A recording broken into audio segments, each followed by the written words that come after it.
네, 우리 오늘 말씀의 제목은 하나님의 말씀으로 시험을 이깁니다. 네, 하나님의 말씀으로 시험을 이깁니다. 라는 우리 주제로 함께 좀 말씀을 나누겠습니다. 먼저 여러분들 그 말씀을 요약하면 이렇게 돼요. 예수님께서 성령에게 이끌려서 광야로 가십니다. 이 광야에서 40일간 금식을 하세요. 그리고 마귀가 나와서 예수님께 시험을 하는데 이런 말을 하죠. 만일 하나님의 아들이라면이라고 이야기하면서 돌이 떡이 되도록 이야기하고 유혹하고요. 성전 꼭대기에서 뛰어내리라고 시험하고요. 또 자신에게 경배하면 천하 만국을 주리라 라고 이제 이렇게 시험을 합니다. 이때 예수님께서는 말씀으로 이 마귀를 물리치시고 그 후에 이제 천사들이 나와서 예수님을 수종든다라는 그런 말씀이 오늘 이제 본문의 말씀인데요. 자, 보면 예수님께서도 이제 시험을 받으셨어요. 시험을 당하셨죠. 예수님께서도 이런 유혹과 사단의 공격과 이 시험을 받았다는 것이죠. 근데 오늘 말씀에 보면 굉장히 특이한 게 있어요. 우리가 마태복음 4장 1절에 보면 자, 먼저 이렇게 시작됩니다. 예수께서 성령에게 이끌려 어디요? 성령에게 이끌려 어디로 갔죠? 마귀에게. 이제 한번 보시면 성령에게 이끌렸는데 마귀에게 갔어요. 우리가 생각할 때는 성령님께서 왜 이렇게 인도하셨을까? 분명히 거룩한 하나님의 영이며 은혜로운 자리, 하나님의 뜻이 있는 자리로 가야 되는데 예수님은 이제 성령님이 이끄시는데 마귀에게 데리고 가서 시험을 받게 하신 거죠. 자, 여기서 보면은 우리가 먼저 알아야 될 게 있습니다. 하나님께서는요, 하나님의 섭리와 뜻 가운데 마귀의 시험과 마귀의 공격도 하나님의 구원을 이루는 데 도구로 사용하실 때가 있다는 것입니다. 바로 여러분들 우리들이 세상에서 당하는 고난, 세상에서 우리가 받는 그런 공격과 시험들을 하나님께서는 그거를 또한 도구로 사용하실 때가 있다는 거죠. 왜? 하나님의 거룩한 목적 때문에 하나님께서 어떠한 목적을 가지시고 그렇게 하신다는 것입니다. 그래서 오늘도 보면 성령님에 이끌려 마귀에게 가서 시험을 받으십니다. 근데 이 시험을 받으러 갔는데 먼저 이제 그 40일 밤낮으로 그러니까 40일 동안 예수님께서 금식하셨어요. 금식하셨다는 거죠. 아마 이제 금식을 해보신 분들은 아시겠지만 이게 굉장히 어렵습니다. 굉장히 어려운 게 금식이죠. 저도 이제 이 말씀을 보면서 생각해 보면은 제가 여태까지 이제 하나님을 섬기면서 제일 오랫동안 금식을 한 일수가 7일이에요. 7일. 제가 이제 7일 동안 이게 금식을 해봤는데 정말 그때 저는 죽을 뻔했어요. 너무 이게 힘들었던 거죠. 먹는 거를 원체 좋아했었는데 7일을 금식하고 나니까 정말 더는 못하겠다. 저는 이제 너무 이게 약하니까 그쪽에. 보통은 제가 이제 3일 금식은 많이 해봤었어요. 그래서 이제 뭐 사순절 때나 고난 주간에 맞춰서 3일 금식은 많이 해봐서 괜찮았어요. 그래서 나머지 일주일 보름 금식이야 괜찮겠지 하고 시작을 했었었는데 3일 때까진 괜찮다가 한 5일 때 되면 정말 막 기진맥진하고 7일이 되니까 2 이상 넘어가면 정말 하나님 일을 못하겠다. 그런 생각이 좀 든 거죠. 근데 제가 이 개척교회를 다닐 때 제가 섬기던 그 교회 목사님께서 교회에 중대한 일이 있으셔가지고 40일 금식을 기도원에서 하신 적이 있으셨었어요. 제가 그때를 생각해 보면은 와, 정말 이거는 생명을 내걸고 했던 것이다 라는 그런 생각이 들더라고요. 지금도 기억이 그렇습니다. 분명히 연세가 좀 있으셨지만 풍채도 있고 등치도 좀 있는 목사님이셨는데 40일 동안 금식을 하고 내려오셨는데 완전히 뼈만 있는 거예요. 그리고 그 후에도 거의 보름 한 달 정도를 요양을 하셨어야지만 좀 이제 어떤 활동에 가능한 그렇게 그 정도로 연약해진 상태였던 것이죠. 여러분들 예수님께서 이 40일을 금식하셨다라는 것은 우리가 신이시니까 충분히 잘 하셨지 않았을까라고 생각하시면 안 돼요. 예수님께서는 성육신을 하셔서 인간의 몸을 입고 계시잖아요. 그래서 인간이 느끼는 배고픔과 고통과 아픔과 이 모든 것들을 우리랑 똑같이 느끼시고 똑같이 받으셨던 분이 이 성육신한 예수님이라는 것입니다. 그러니까 이 40일 동안 금식을 하셨다는 거는요, 예수님의 상태가 육체적으로 굉장히 힘이 연약해져 있는 상태라고 보시면 될 것 같아요. 바로 이제 마귀의 시험을 받는데 굉장히 어찌 보면 좀 불편한 상태였던 거죠. 여러 가지로 연약해 있는 상태니까. 근데 이때에 사단이 나와서 예수님을 시험합니다. 어떤 것을 먼저 시험할까요? 바로 금식을 했으니까 배고프고 힘들잖아요.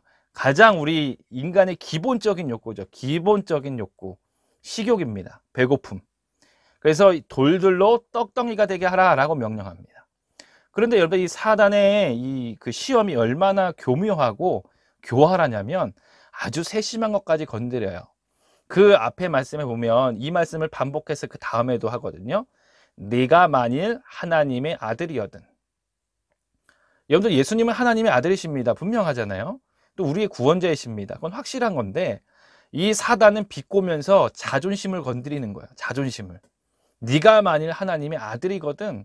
그러니까 네가 하나님의 아들이냐? 그럼 능력을 보여봐 라는 것이죠. 하나님의 아들이어든 이 돌들로 떡덩이가 되게 하라 라는 그런 시험을 하는 거야. 그러니까 자존심을 건드리면서 아주 극심한 배고픔 가운데 있는 예수님의 그런 식욕, 인간의 가장 기본적인 욕구를 건드리고 있는 거예요. 그러니까 얼마나 이것을 이기가 힘든 상황인지 우리는 한번 생각해야 된다는 것이죠.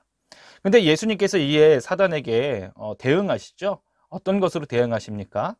말씀으로, 하나님의 말씀으로 대응하세요. 그래서 4절의 말씀에 보면 기록되었으되 사람이 떡으로만 살 것이 아니요 하나님의 입으로부터 나오는 모든 말씀으로 살 것이니라. 하나님의 말씀을 가지고 대항합니다. 자, 그랬더니 그 다음에 사단이 다시 어떤 공격을 합니까? 6절의 말씀에 보면 또 그래요. 네가 하나님의 아들이거든. 하나님의 아들이거든. 뛰어내리라는 것이죠. 뛰어내리라. 근데 이번에는요, 이 뛰어내리라라고 하면서 어떤 그 유혹의 시험의 도구를 가지고 나오냐면 하나님의 말씀을 가지고 도구를 가지고 나와요. 사탄도. 그래서 사탄이 그러죠. 사탄이 기록되었으되 그가 너를 위하여 그의 사자들을 명하시리니 그들이 손으로 너를 받들어 발이 돌에 부딪히지 않게 하리로다. 이번에 사단이 가져온 이 시험의 도구는 하나님의 말씀이었어요. 그런데 여러분들, 이 말씀을 보면 하나님께서는요, 이 말씀을 주실 때에 당시의 이스라엘 백성들에게 상황과 배경과 목적에 맞게 말씀을 주십니다. 근데 이 거짓 선지자 사단의 무리들은요, 이 하나님이 분명한 목적을 주신 말씀을 가지고 아무데나 갖다 붙이는 거예요.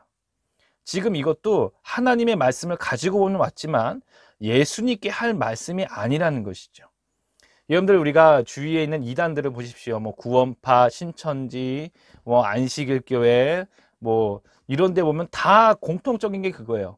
다들 하나님의 말씀을 가지고 있지만 그 말씀을 자기들 멋대로, 자기들 마음대로 여기저기다 갖다 붙이고 이상하게 해석하는 것이죠. 이게 악한 무리들, 곧 사단의 방법이에요.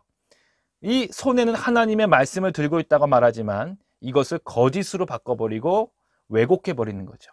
지금 오늘도 예수님 앞에 나타나서 말씀으로 대항하니까 다시 말씀을 가지고 와서 왜곡된 말씀을 전하고 있는 거야. 뛰어내리라. 그러면 천사들이 너를 받쳐준다고 하지 않느냐라는 것이죠. 이에 예수님께서 또 이게 사단에게 말씀으로 대적하십니다. 바로 기록되었으되 주 너의 하나님을 시험하지 말라 하였느니라. 시험하지 말라 하였느니라는 것이죠. 그 다음에 이제 마지막 세 번째 이제 시험이 이제 다가왔습니다. 높은 산으로 가서 천하만국을 다 보여주며 자기 자신 사단에게 절 한 번만 해라. 그러면 내가 이 세상의 모든 것들을 다 주겠다. 라고 이제 그렇게 이야기하고 있는 거예요. 자, 만약에 여러분들 여기서 예수님께서 사단에게 절했다고 치면은 어떤 현상이 되냐면 이런 것을 인정하는 거예요. 사탄이 세상의 주인이다. 네가 세상의 주인이다 라고 인정해버리는 거예요. 사탄한테 절하면. 그리고 여러분들, 이 세상의 모든 것들의 주관자가 사탄이 돼버리는 것이죠. 여러분들, 이거를 우리 삶 가운데 가지고 오면 우리는 뭐 이게 예수님처럼 아주 이런 강력한 공격과 시험은 아니지만 우리뿐만 아니라 여러분들, 우리들의 자녀들, 믿음의 자녀들에게도 계속적으로 이런 시험의 거리는 다가옵니다. 두 가지예요. 세상의 것, 사단이 말하는 게 있고요. 하나님의 것, 하나님이 말씀하시는 게 있어요. 이렇게 있어요. 그러면 하나님과 하나님의 것과 세상 것과 이렇게 줄다리기 상황에, 줄다리기 상황에. 근데 사단은요, 자꾸 유혹하는 거죠. 내가 세상의 주인이니까. 내가 인간들이, 사람들이 원하는 돈도 줄 수 있고, 명예도 줄 수 있고, 권력도 줄 수 있고, 내가 줄 수 있으니까 하나님 쪽에서 떠나서 나에게로 오라는 것이죠. 이 사단이 교묘하게 유혹을 하는 거죠. 그러나 하나님께서는 분명히 말씀을 통하여 세상의 주인은 하나님이시며 세상의 모든 것을 주관하시는 분은 하나님이라고 이야기하시잖아요. 그러니까 사단이 말하는 세상은 내 것이다와 하나님 창조주는 나다라는 것과 계속적으로 줄다리기가 있는 거죠. 우리는 어떻게 해야 되겠습니까? 우리가 배운 말씀대로 오직 하나님, 우리를 창조하신 하나님을 인정하고 하나님께 다가가야 돼요. 그런데 보면 너무나도 안타까운 거는 주위에 많은 사람들이 그냥 세상 것을, 그러니까 사단이 말하는 유혹을 자꾸 쫓아가는 것이죠. 자연스럽게 어떻게 됩니까? 하나님과는 자꾸 멀어지는 거예요. 하나님과의 멀어지면 멀어질수록 이 세상에 사단이 만들어 온 시험과 유혹 가운데 빠져가는 것이죠. 여러분들, 오늘 우리가 읽었던 말씀 보면 굉장히 좀 단순한 세 가지의 시험 같지만 정말 우리가 깊이 들여다보면은 얼마나 이 사단이 교묘하고 교활하고 아주 우리를 그냥 시험에 그냥 빠져들 수밖에 없게 만드는지를 우리가 살펴볼 수가 있는 것이죠. 정리하면 그렇습니다. 사단의 시험은 첫 번째, 우리의 자존심 같은 것도 막 건드립니다. 가장 기본적인 우리의 욕구, 먹는 거, 입는 거, 뭐 그런 것들을 가지고도 우리를 공격합니다. 그리고 우리가 세상에서 원하는 세상의 권력과 세상의 물질과 세상의 것들 가지고도 우리를 유혹합니다. 더 나아가서는요, 우리가 보는 말씀을 가지고도 거짓된 말씀으로 우리한테 공격하고 유혹할 때가 있다는 것입니다. 여러분들, 오늘 이 말씀 속에서 예수님이 이 세 가지 시험을 다 무엇으로 이겼죠? 하나님의 말씀으로 이겼습니다. 하나님의 말씀으로 이겼다는 거예요. 그러므로 여러분들, 우리는 예수님을 본받고 나아가는 것이죠.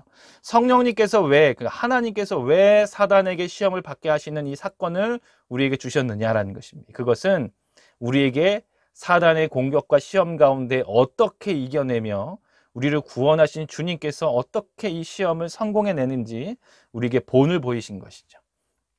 분명히 우리 성도님들 삶 가운데도 이런 사단의 공격들이 있을 겁니다. 건강 가지고도 공격하고요, 자녀들 가지고도 공격하고요, 물질 가지고도 우리를 공격하고요. 그러니까 어떻게 해서든지 어떤 방법으로든지 하나님과 멀어지게 만들려고 우리를 정말 많은 가진 방법을 가지고 우리를 유혹할 거라는 것이죠. 시험할 거라는 것이죠. 그때마다 우리는, 여러분들, 우리의 가장 강력한 도구는 하나님의 말씀인 줄로 믿습니다. 매주 듣는 목사님들의 설교 말씀, 우리 권사님들, 집사님들이 집에서 보는 성경 묵상, 성경 필사, 여러분들, 또 우리가 방송에서 듣는 여러 목사님들의 말씀들, 이 모든 말씀들이 시험을 극복해내는 우리의 큰 힘과 능력이 될 줄로 믿습니다. 우리 성도들께서는 그래요, 앞으로도 좀 내가 힘들고 육체적으로 마음적으로 어렵고 할 때마다 말씀으로 돌아가셔요. 말씀 많이 들으시고 말씀 많이 읽으시고, 그러면 분명히 성령님께서 이 사단의 공격과 시험, 또는 더 나아가서 우리의 연약함까지도 분명히 이겨내게 하실 줄로 믿습니다. 우리 성도님들께서 항상 주의 말씀 가운데 승리하시기를 주의 이름으로 축복드립니다. 아멘.